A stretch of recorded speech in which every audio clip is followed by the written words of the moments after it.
education in Israel is at a crossroad. The severe cuts in the government support, the continued growth of the demand for higher education, and the even deeper intervention of the Ministry of Finance in the structure and the running of the universities has brought us to the edge of disaster. The Ministry of Finance overriding intervention in faculty compensation, as an example, has led to the impossible state of affairs where now there is a faculty strike and heads of universities act as mediators instead of employers.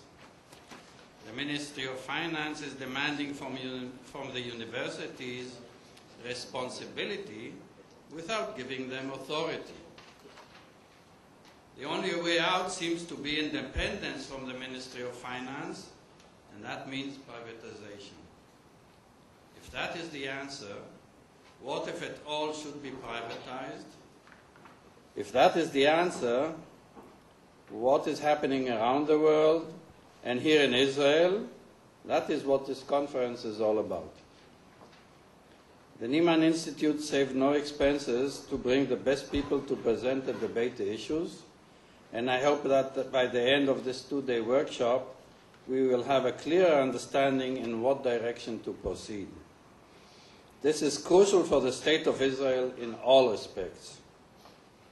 I would like to thank our partners, Bashaar, the U.S.-Israel Education Foundation, and the Azrieli Center for Economic Policy at the Bar-Ilan University. I would also like to thank Professor Shechter for initiating the conference and the rest of the organizing committee for their work and support. I hope we will find that it meets our expectation. Thank you all for coming. Okay. These are my brief opening remarks. And now I've been asked to apologize for the president of Technion, Professor Yitzhak Apeloig, who has been unable to come again because of the problem of the strike and the decisions about negotiations. So I'd like to call upon Elise. Professor Elise Brezis, Director, Azrieli Center for Economic Policy, Bar-Ilan University. Elise.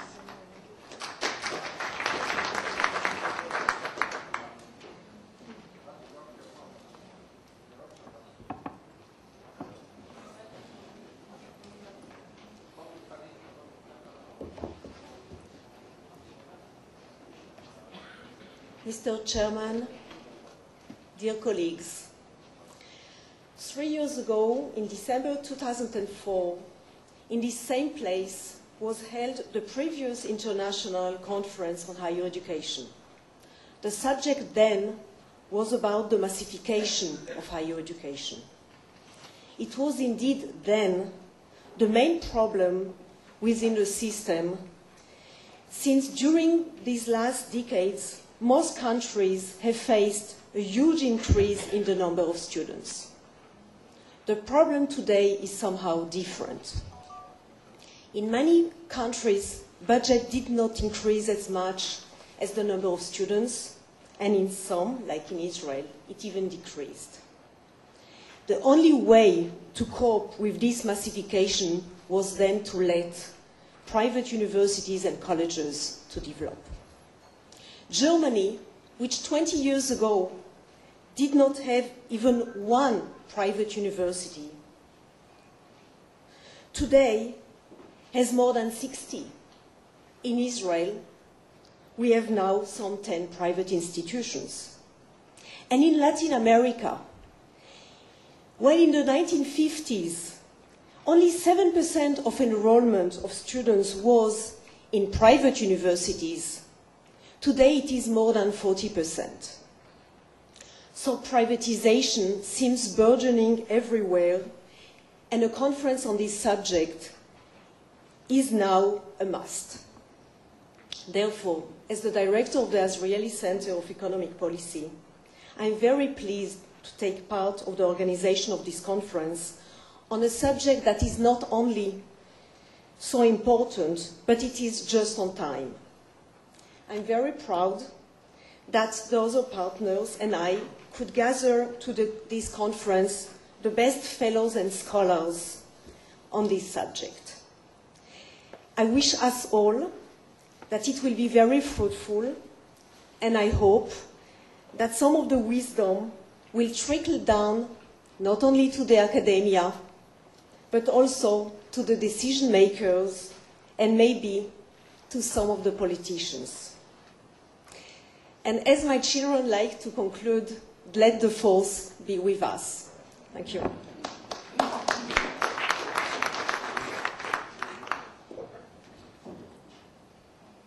I would now like to call Professor Mordechai Shechter, representing Bashaar, to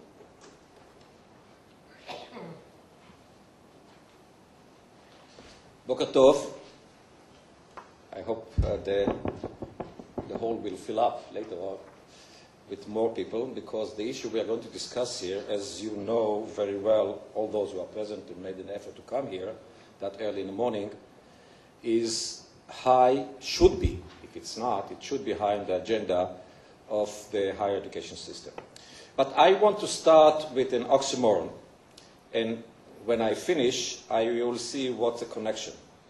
I read an op-ed column recently in Haaretz by one of our colleagues from, I guess, from the Hebrew University, Tel Aviv University, who blames all the ills of the Israeli system, including the higher education system, on the people from the Treasury Department, and especially because they were trained in economics. So economics, the dismal science, is responsible for all our ills. And he went on and on and on. And he said, of course, it's very, very, very natural, because how can you expect economists to understand anything about poetry, about literature, about art? And it so happened that I was reading at the same time, just because I was interested, I'd become a grandfather, I was reading a book by an author named José Luis Sampera, the Spanish author. And I read it because this is a story about the grandfather and the grandchild and the relationship, the evolving relationship. But then I looked at the back cover, and I noticed that Mr. Sampera proudly said that he is both a writer and an economist. So this is an oxymoron, so to speak, apparently, but I'll come back to it and try to resolve this conflict. Anyhow, I stand here because I also, because I'm associated with Bashaar, with what we call the founding or the committee, and since there is no material on Bashaar, unfortunately, in the material that was distributed to you, I'll say a few words about it, but I think the person who should say something about it is sitting here, Ze'ev Tadmor. Bashaar is, for those who don't know, is an amuta, an association, which aims at bringing academia, people in academia, to serve in the way they know best. That means thinking independently, thinking objectively, thinking rigorously, applying scientific methods and scientific thinking to the problems affecting society. And there are a lot of activities being carried out by Bashaar. I will not name them here.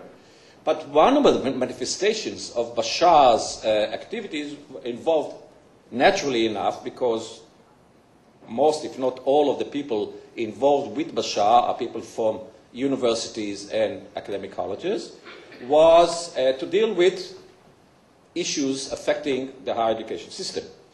And this is why Bashaar initiated, and Mossad Neaman took upon itself to organize and launch the symposium, the two-day symposium that Elise was referring to in 2004, December 2004, on massification or increasing the accessibility to higher education system. And it dealt mostly with the evolving pattern of, on one hand, academic colleges, public academic colleges, funded mostly by the taxpayers, and research universities also funded by taxpayers. The conflicts, the way to resolve these conflicts, how to go about arranging for them to cohabit and to live together and to contribute to the higher education system in a collaborative way rather than in an antagonistic way, as it sometimes appeared to be or actually was the case. And we felt in Bashar, and we were fortunate at that time that Ze'ev Tadmor, the founder of Bashar, and the moving spirit there was also an officer. I think it was you were the director at that time, no, of Mossad Neaman, and that's why we were able to bring it through and bring some of the experts who are sitting also today with us to that conference, which was very successful. And the idea was to look at things 10 years after the beginning of this movement towards establishment of independent, academically independent academic colleges, a relatively new phenomenon in Israel, in this Israel higher education system, and how could we move in and optimize the two systems to serve better the higher education system. And as is true with what can we do in academia, we raise the issues, we debate them, we try to use objective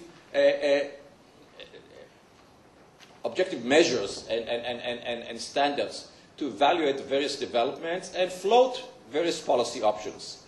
In writing, in talking, in speaking, we are not policy makers, we don't make policy. But the ideas that were floated at that conference and later on and were, I think, influential.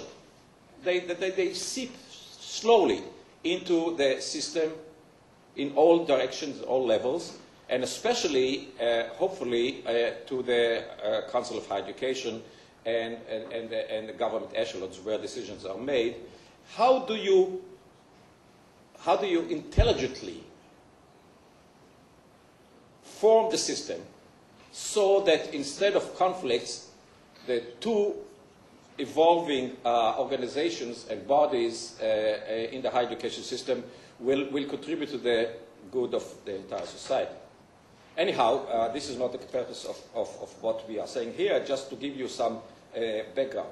As a result of that conference, and because we were advised to go about and trying to approach this issue from a grassroots level, from the level of universities and colleges, rather than wait until government or government bureaucrats will impose a system upon us, Bashar launched a forum on higher education, which was led in the beginning by Hagit Messer Yaron. She's sitting here with us.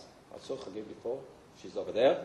And who were there? There were other partners to it, but Bashar was the moving spirit there. I think Neil Sherman was associated with it. I don't remember who else. And the idea was to bring together people from academia, from colleges and universities and decision makers to discuss the various issues and how to go about resolving them.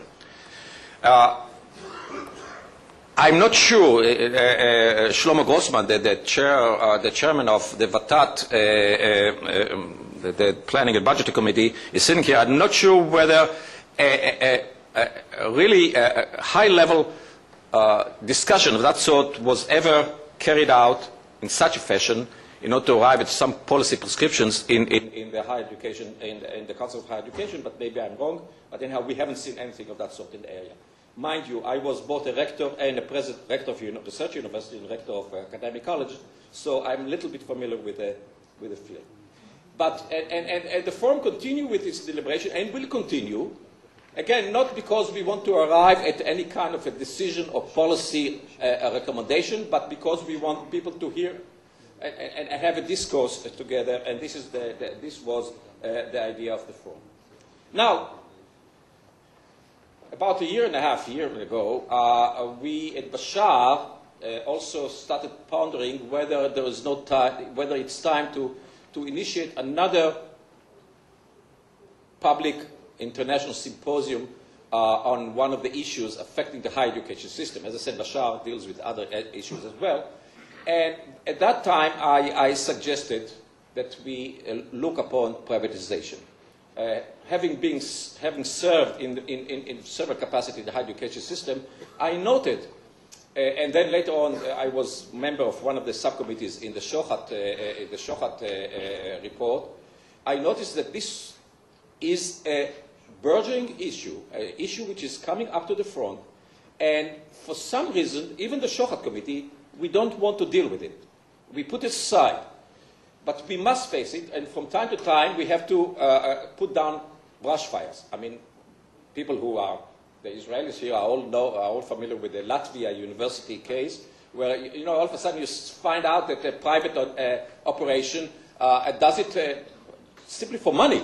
But there is nothing wrong with doing something for money, but giving degrees just for paying some money, and this is of course a mishandling of the system. That's very kind words to say about it.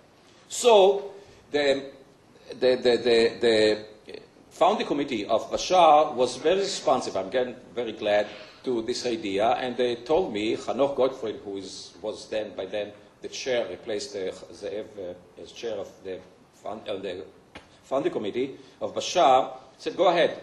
And I remember, so the first thing I did was met with Guri Zilka, who prepared the memo and this nice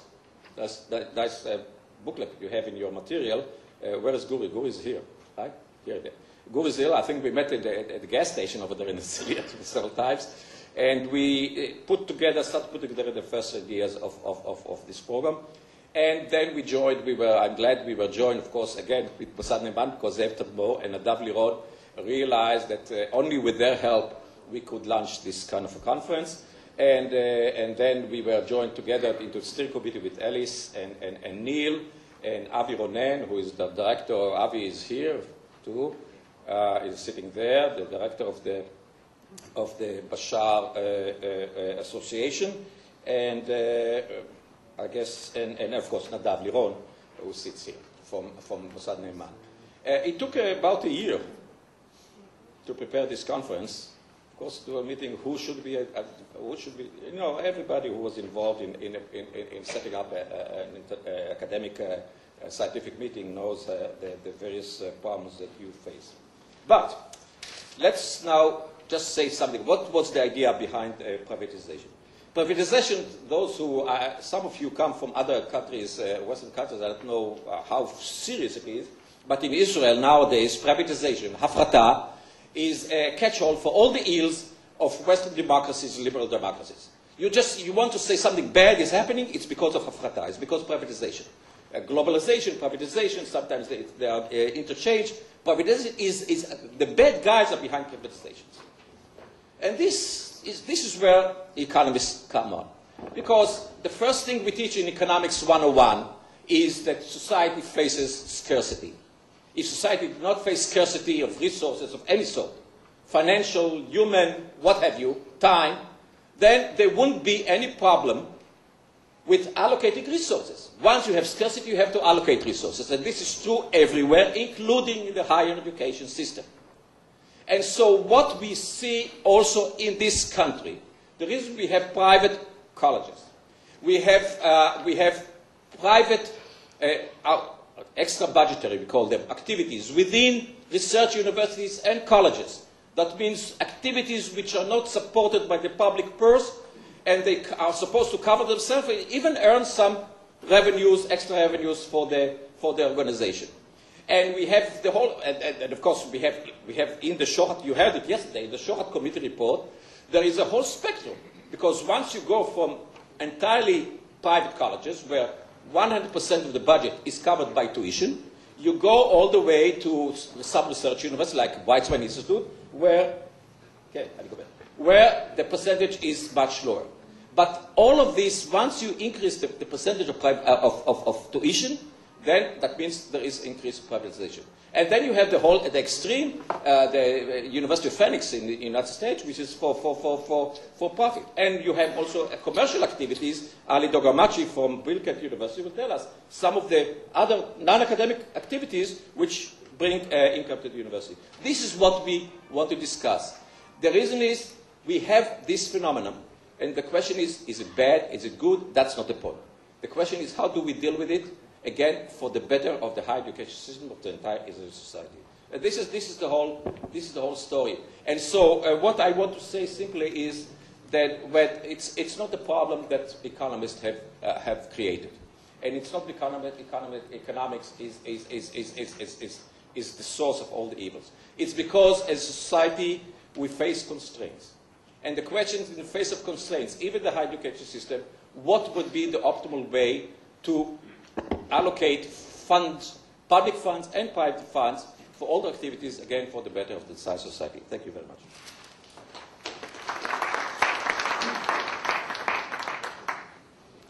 And that's what you call opening remarks. Just to set the record straight, Professor Zev Tadmor was chairman of the board of the Neaman Institute 3 years ago, and he's still today. And I was director 3 years ago, and I'm still today. And the forum was chaired by 3 people, Dr. Neil Sherman, whom I'm going to call in a minute, and Professor Hagit Messer-Yaron, who's sitting up there, and my humble myself. Okay, our last welcomer is Dr. Neil Sherman, who is the Director General of the United States Israel Educational Foundation and one of the partners who organized and supports this conference. Neil, please.